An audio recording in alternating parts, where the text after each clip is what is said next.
Republican Greg Abbott signed the law in May, which prohibits terminations after cardiac activity can be detected, which is usually around 6 weeks before most women even know they're pregnant, many people calling it the heartbeat bill.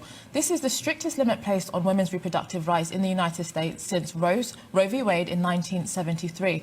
Around 12 other states have tried to implement early pregnancy bans, but they have been blocked from going into effect. Well, Dr. Calum Milller, an ethicist at Oxford University, is here with us to talk through these changes. I mean, Dr. Calum, many liberal societies are actually liberalising restrictions for women for access to their reproductive health, but this law is restricting it. What is the rationale for this? Yeah, so I think actually in most developed countries, including the US and the UK, there's clear public opinion polling, especially from women, saying that the law is too permissive.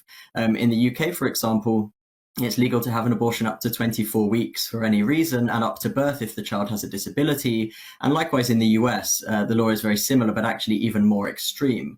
And polling clearly shows that women do not support this, and they think there should be more compassionate, humane, science-based limits on abortion. And so I think having a year of being told to follow the science, I think it's good that we're finally beginning to do so, realizing that the heart starts to beat very early in pregnancy, and that ending the life of a child whose heart is beating is often something that is not the most humane thing for a society to encourage. You mentioned public opinion polling, but we're not talking about something that, you poll people down the street to find out. We're talking about women's reproductive health. And we know that, for example, many women don't even know they're pregnant after 6 weeks. And there's a whole range of reasons why women might need access to that. So bringing up public opinion polling isn't necessarily relevant. I mean, for example, wouldn't this be pushing women to more dangerous options or going to different states to access abortion? This is about their reproductive rights, isn't it?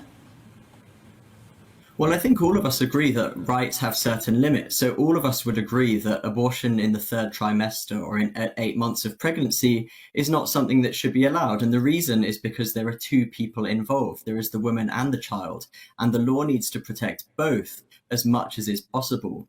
And so that's what I think Texas is trying to do, trying to support women and trying to support their children and balance those rights carefully, following the science in doing so. I don't think it's really the case that women will be pushed to more unsafe methods. In Poland, for example, where abortion is not permitted for any reason except the life of the mother and for sexual assault, their maternal mortality rate is the lowest in the entire world. Malta, likewise, in Europe, has no abortion for any reason except the mother's life, and yet they have had no maternal deaths from any cause in the last 10 years. So really, this is something which is an outdated argument, really from the 19th century, frankly, and is not something that is really relevant in contemporary healthcare systems.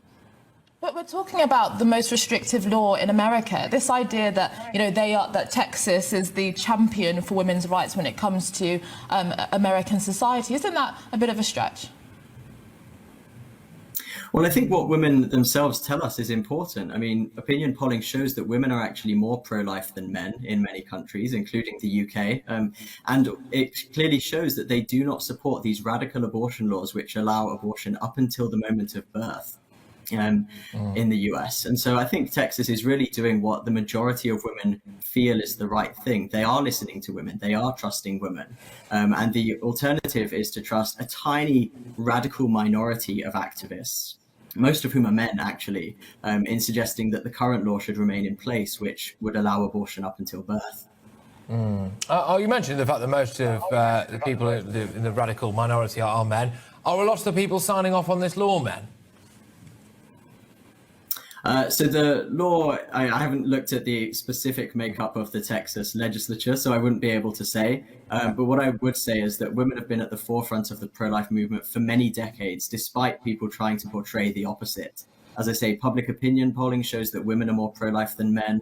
Women overwhelmingly staff the crisis pregnancy help centers, of which there are over 200 in Texas, helping women and babies to flourish rather than trying to pit them against each other. But I mean, it's not people that are sceptical of this law pitting it against each other. I think many of them are concerned about women's reproductive rights and the safety of women and girls when they're in situations that they aren't able to cope with. But another question I have for you, I mean, do you support sex education? Because in Texas and in places like Texas, they often teach abstinence. So we're actually essentially arguing for a generation who don't have access to reproductive health care, but also don't fully understand the implications of if they did engage in sexual activity. So would you support better sex education in school in Texas or in any part of the Western societies? Yeah, so I think obviously everyone supports good sex education by definition. You know, everyone should be informed about the relevant biological realities, including the fact that the heart of the baby starts beating 3 weeks after conception, that the brain waves are active and detectable from about 6 weeks after conception, and of course how babies are made and how to avoid that when women aren't ready. But what I would say is that this kind of narrative and this myth really that sex education generally stops unplanned pregnancies doesn't really stand up to empirical scrutiny. There are 2 Cochrane reviews showing clearly that sex education doesn't really work. But actually, one of the main studies they highlight is an abstinence education program, which was a randomized control trial and showed very, very powerful effects in reducing teenage pregnancy. So that's not to, give... I'm not going to speak forever about this topic, but I do think we need to challenge some of these common myths around sex education and unplanned pregnancy. Dr. Calum, thank you very much for coming on. Dr. Calum Milller, the ethicist, which is easy for me to say, at Oxford University.